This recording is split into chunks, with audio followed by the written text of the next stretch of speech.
Hello, and welcome back to my Lorethrough series.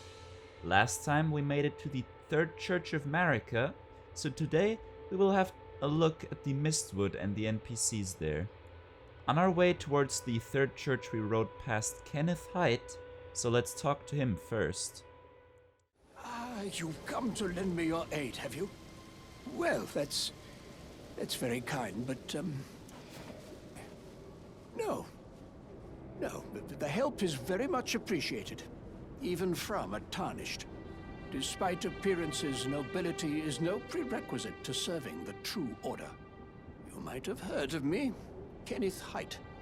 Next in line is the rightful ruler of Limgrave, young Tarnished. I would have a boon of you. I want you to take back my fort. It lies to the south, beyond the Mistwood. A knight commander from Stormvale took it. A fool! And plumb mad to boot. Simply obsessed with blood. What are you waiting for? A kiss goodbye? My fort lies to the south, beyond the Mistwood. Take it back for me. Oh, I see. You wish to know the reward. Fret not. The great Kenneth Height is known for his considerable largesse. The celebrations will be lavish indeed upon the dawn of my fort's retrieval. Yes. Now, allow me to furnish you with a little advice. I would take great care to avoid Godric's tarnished hunts were I in your shoes. That depraved lot are obsessed with sacrificing tarnished like you for the sake of grafting. Honestly, Godric's nothing more than a jumped-up country bumpkin. Lord? Oh, don't make me laugh. First, he hid himself amongst the womenfolk to flee the capital, then hid from Radahn in that castle. Then he insulted Melania, lost to her in battle, only to lick her boots rather than die like a man. Has he no shame, the big girl's blouse? And to think, he's the blood of Godfrey, last of the golden lineage, though you almost wouldn't know it to look at him. Yeah, I almost feel sorry for the chap the more I think of it. What are you waiting for? My fort Claims to be the next in line after Godric as the rightful ruler of Limgrave. His dialogue is probably the most insightful one about Limgrave and its current state. Firstly, the way he says he would take help even from a tarnished, after not even considering us at first, highlights the low social standing that tarnished have in the society of the lands between. Height's fort was captured by a knight commander from Stormvale Castle, so one of Godric's men. So he does seem to be somehow politically opposed to Godric.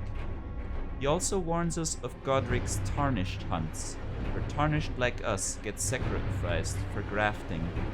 Presumably, this is what Roderica's companions fell victim to. Finally, he describes Godric's failures and cowardice in the Shattering, giving additional context to what happened before the defeat by Melania, Blade of Nicola. Read about on the Sword Monument. He fled the capital, hiding amongst the womenfolk, and then hid from Radahn and Stormvale instead of challenging him. Quite pathetic for a demigod, really, especially the last of the legendary golden lineage of Godfrey, hence the name Godric the Golden. We will learn more about the golden lineage soon, I'm sure. While traversing the Mistwood forest, we pick up our second map fragment. Take note of a wolf howling in the Mistwood ruins. Pick up sacred tears for our physic flask from the minor Erdtree, and take note of an elevator that takes us deep underground. More on that in a future video. Approaching the fort, we encounter a spirit who gives us a bit of insight about what happened at Fort Height. While the fort was assaulted and the demi-human servant's mother was killed, Kenneth Height appears to have fled the scene without even notifying his servants. Not the greatest quality of a leader, and Height's abandonment seems to have been the cause of this particular spirit's death. We fight our way through the fort, killing the blood-obsessed knight that took over the castle, and find half of the Dectus Medallion, which can be used to travel between Altus Plateau and Liurnia at the top. It is said the other half is in Fort Faroth in the Dragon Barrow, but we will not be traveling there for a long time.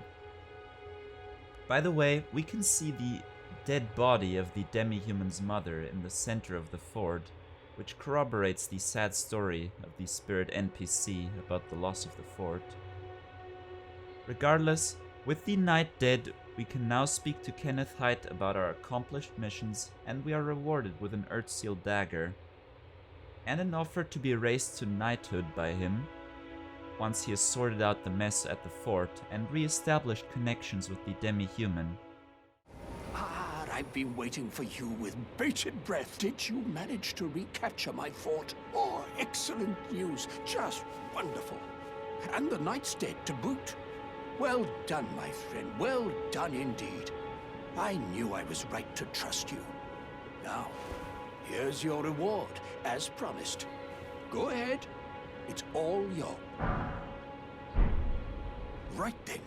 Time for me to head to the fort. I've much to do.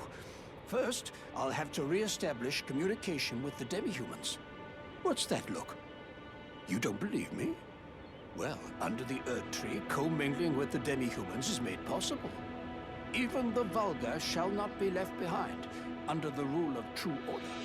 Which is why I, Kenneth Haidt, next in line as the rightful ruler of Limgrave, have sworn to uphold it.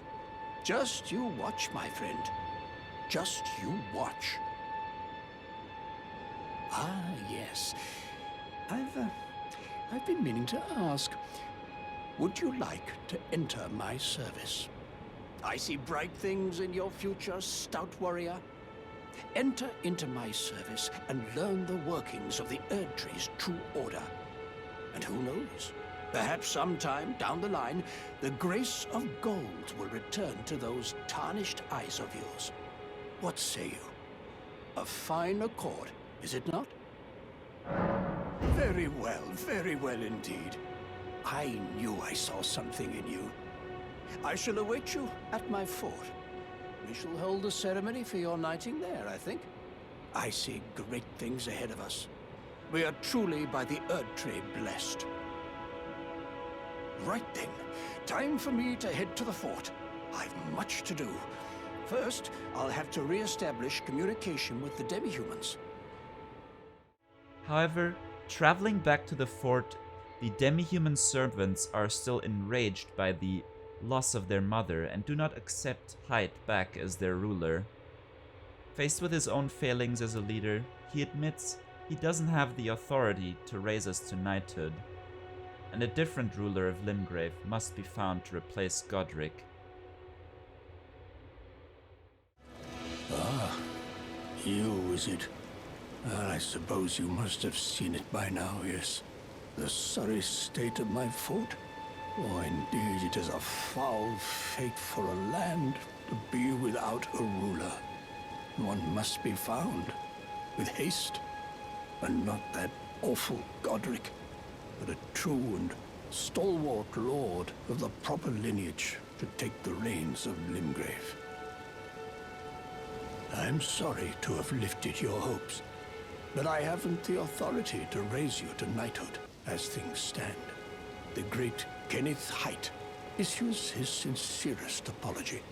But now, I must begin my search post-haste for a true and stalwart lord of the proper lineage to take the reins of Limgrave.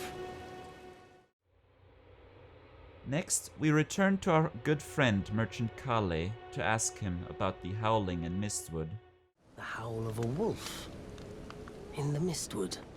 I suppose he must still be skulking about. I know. Why not meet him for yourself? Next time you hear the wolf's howl, make this signal right under the source. Ah, don't fret. There is nothing to fear. I just have an ink. He tells us to snap our fingers under the source in order to meet the wolf ourselves. Following his advice, we meet Blythe. Who goes there? Carley sent you, did he? Ever the bloody busybody. Maybe to him you don't seem so strange. The name's Blythe. I'm looking for a man who goes by Darrowell. He fled somewhere nearby. Or so I've heard. Come tell me if you find him before I do. I can offer you ample reward. Darrowell is nothing but a traitor, and in need of a fitting end to his tale.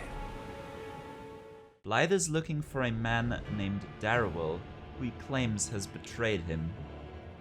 Darrowell can be found in the Forlorn Hound Everjail at the south of Limgrave. If we summoned Blythe to help challenge him, he would have said, Darrowell, rotting in a cell is no true justice. No, this is where it ends for you. Really highlighting the hatred he has for the Bloodhound Knight.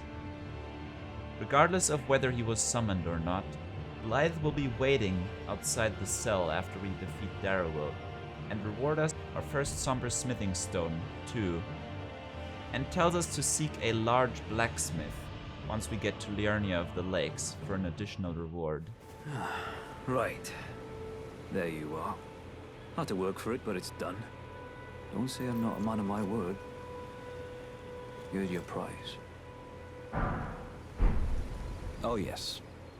I should say, if you venture north to Rhea Lucaria and come across a venerable blacksmith who's a little on the large side, tell him I sent you, and he'll be sure to treat you right. I owe you one, I reckon. That's enough chit. It's time we parted. And with that, it's time we parted ways for this video as well.